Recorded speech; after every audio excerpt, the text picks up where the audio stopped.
Mouse and the Motorcycle, Chapter 12. An Errand of Mercy. Owls, thought Ralph, as he clung to the Virginia creeper and filled his lungs with the cool night air that was such a relief after the stuffy drinking glass. I've always wanted to climb down this vine and explore the ground floor, he reminded himself grimly, and now I have to. Ralph had never before been outdoors beneath the moon and the stars. He felt small and frightened and alone. Slowly, paw over paw, he worked his way along the shoots and tendrils of the vine. An owl, uncomfortably close in a pine tree, hooted, and Ralph huddled shivering in the shadow of a leaf, aware that he was losing precious seconds. A night wind rattled the windows, and the owl glided off across the parking lot. Ralph inched his way down the vine. It was a long, winding route full of detours to the ground floor window, which, to Ralph's relief, was open. Upon reaching the window sill, Ralph leaped to the floor of the room in which three young men of college age were sleeping, two in beds and one in a sleeping bag on the floor. An aspirin! I must find an aspirin, thought Ralph, darting under the bed. He bumped into a dust mouse, which startled him, but he did not find an aspirin. He was in such a hurry, he ran right over the man in the sleeping bag instead of taking time to go around. There, under the dresser, gleaming in a shaft of moonlight, he saw a round white pill. He went closer. Yes, it really was an aspirin tablet. At last! Ralph was positive it was an aspirin and not some other pill because it had letters stamped on it. Ralph could not read the letters, but he knew they stood for an aspirin. He had been warned about them often enough. Now all Ralph had to do was figure out how to get the pill upstairs to room 215. Telling himself that in spite of all that had happened that night, he could not be much past 1 o'clock in the morning. Ralph half pushed and half rolled the aspirin tablet around the man in the sleeping bag to the door. He shoved it under the door and with great difficulty squeezed under himself. The first floor carpet was thicker and of better quality than that of the second floor. Ralph worked his way with the aspirin down the hall to the lobby where the night clerk was still asleep on the couch. The glassy eyes of deer heads mounted on the knotty pine walls seemed to stare at Ralph. So did the giant eye of the television set. Slowly, he moved his precious load across the lobby to the stairs, and there he stopped. How could he manage to get that aspirin up those stairs? He picked it up, tried lifting it, even though he knew he could not reach the first step with it. The night clerk tossed on the couch and made a gobbly, snorting noise. Ralph dropped the aspirin in a panic and looked wildly about for a hiding place. With one terrified leap, he dived under the grandfather clock between the elevator and the stairs.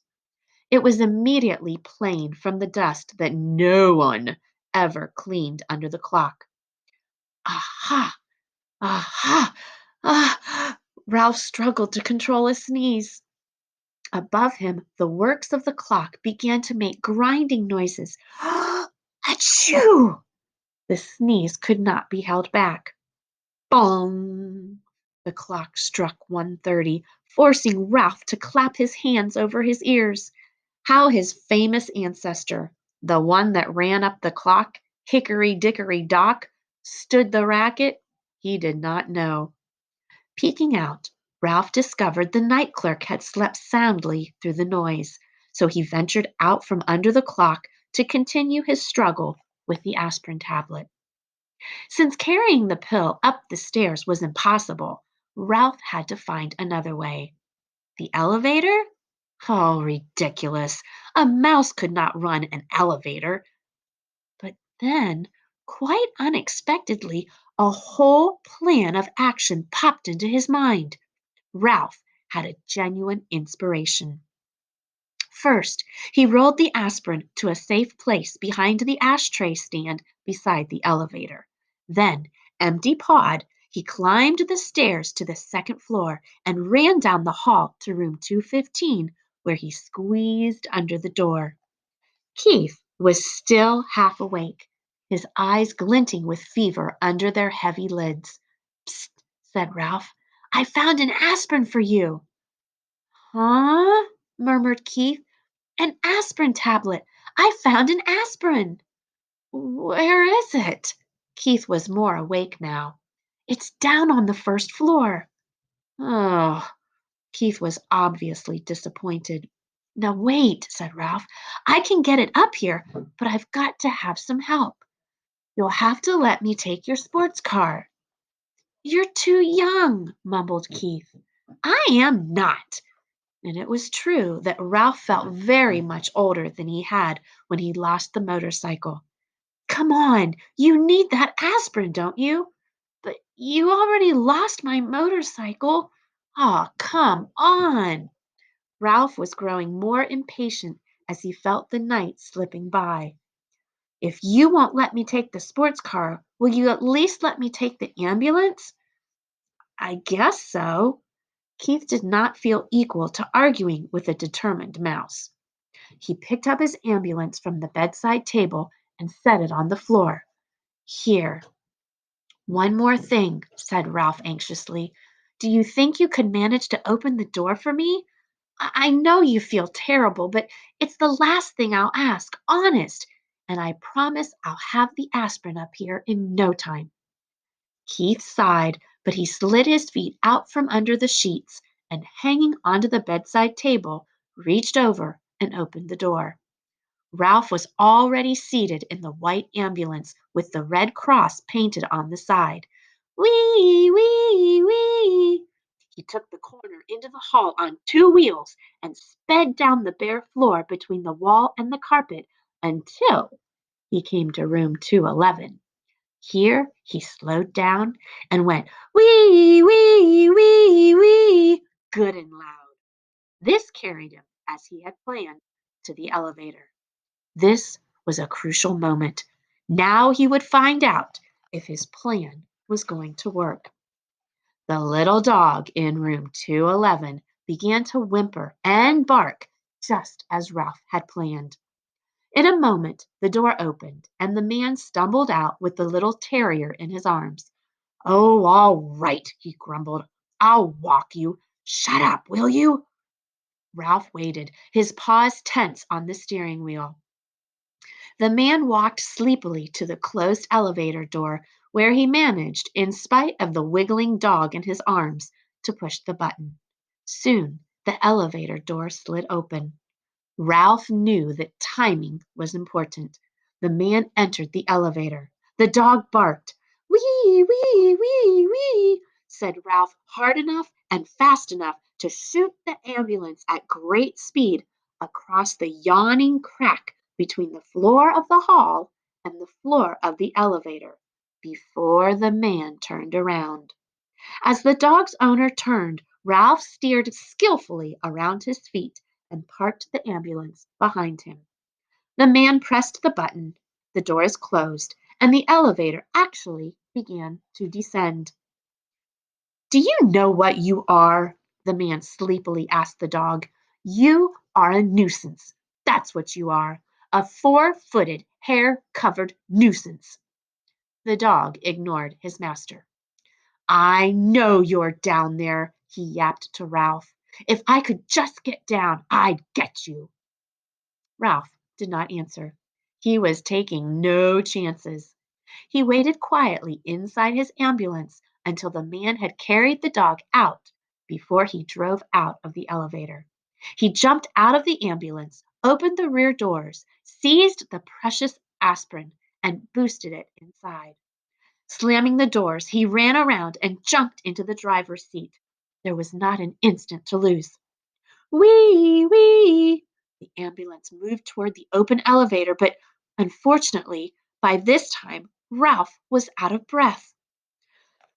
The front wheels of the ambulance caught in the crack, between the floor of the lobby and the floor of the elevator. The ambulance was stuck. Oh no, thought Ralph, not now. I can't fail now. Wee, wee, he managed to gasp.